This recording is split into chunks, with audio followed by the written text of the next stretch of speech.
Viewers, সবাই কেমন আছো? আশা করি সবাই ভালো আছো। তো আমরা চলে গেছিলাম শনিবার সকালে তারাপীঠ। তো দেখো সকালবেলা মর্নিং টাইমে 6টার সময় আমাদের 6:15-তে আমাদের টিকিট ছিল। তো এইসব দেখতে দেখতে আমরা সুন্দর ভিউ দেখতে দেখতে মালদা, তারপর ফরাক্কার গেট পার হয়ে যাচ্ছিলাম। তো সেগুলোই একটু ক্যামেরাবন্দি করেছি। তো দিনের বেলা তো আমি ফরাক্কা দেখিনি, এই প্রথমবার দিনের বেলা ফরাক্কার গেট সব দেখলাম। আনন্দে উৎফুল্লিত হয়ে চলো মার কাছে পৌঁছে গেলাম। এই গেটটা দেখে একটু মনে শান্তি যে যাক আমি মার কাছে এসেছি। তারপর দ্বারকা নদী দর্শন করে গিয়ে উঠলাম হোটেলে, সেখান থেকে ফ্রেশ ট্রেশ হয়ে চলে গেলাম মন্দিরে। তো আমি জেনারেলে যেতে পারিনি, আমরা ভিআইপিতেই ঢুকেছিলাম, কারণ নাহলে পুজো দেওয়া সম্ভব ছিল না। তো দেখতে থাকো।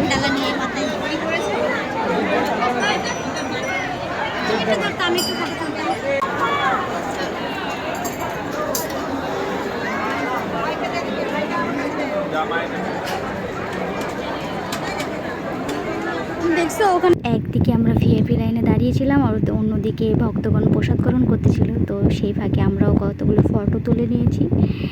তো অনেক দিনের ইচ্ছে ছিল মায়ের কাছে যাব, ফাইনালি পুজোটা দিয়ে আসতে পারছি। তারপরে পুজো টুজো দেখে বাবার দর্শন করে দিকে ভোগ পেয়েছিলাম।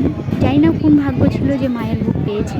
তো খাওয়া দাওয়া করে সেটাই দেখাচ্ছিলাম যে দেখো অসহ্য মানে অনেক অনেক ভক্তগণ সেখানে প্রসাদ নিচ্ছিল।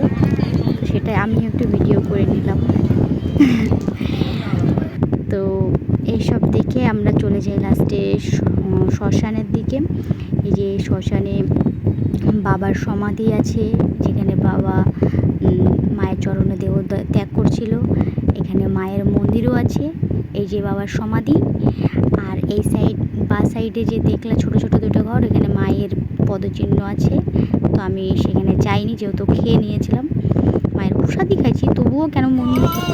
পরে গান টান শুনলাম, তোমরাও শোনো।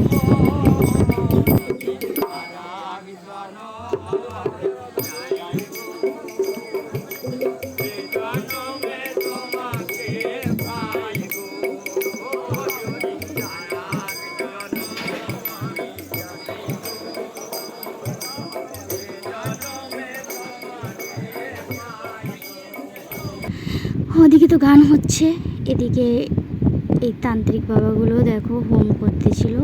তো সেটা একটু ভিডিও করি। তারপরে চলে যাই আমরা শ্মশানের বাকি দিকটা ঘুরতে।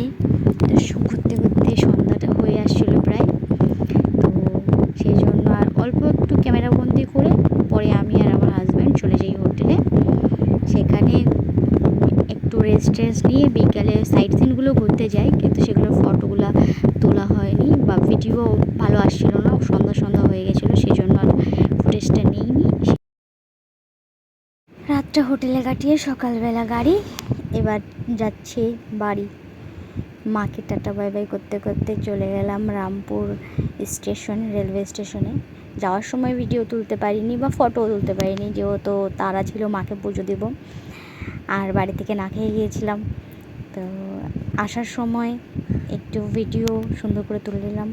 আর মায়ের কাছে যে এত ভক্তগণ আসে, আমি ভিডিও তো দেখেছি, কিন্তু সেদিন বাস্তবে দেখে এলাম।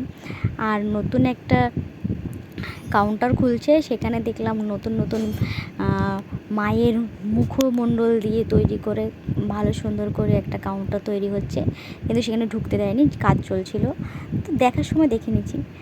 দেখো আমার দেখা দ্বিতীয় রেল স্টেশন রামপুর জংশন, এত ভিড়। শিয়ালদা স্টেশনে তো দেখেছি প্রথমবার, সেই ভিড়। তো চলো সবাই ভিড় দেখতে দেখতে বাড়ি যাওয়া যাক। বাড়ি আসার পরে ভিডিওগুলো তুলিনি, যাই হোক এবার ফিরছি বাড়িতে রায়গঞ্জ। সবাই ততক্ষণ ভালো থাকবে। আমার ভিডিওগুলো কার কেমন লাগে, কে কোথা থেকে দেখছো কমেন্ট করতে ভুলবে না। ততক্ষণ সবাই সুস্থ থাকবে, ভালো থাকবে, টাটা।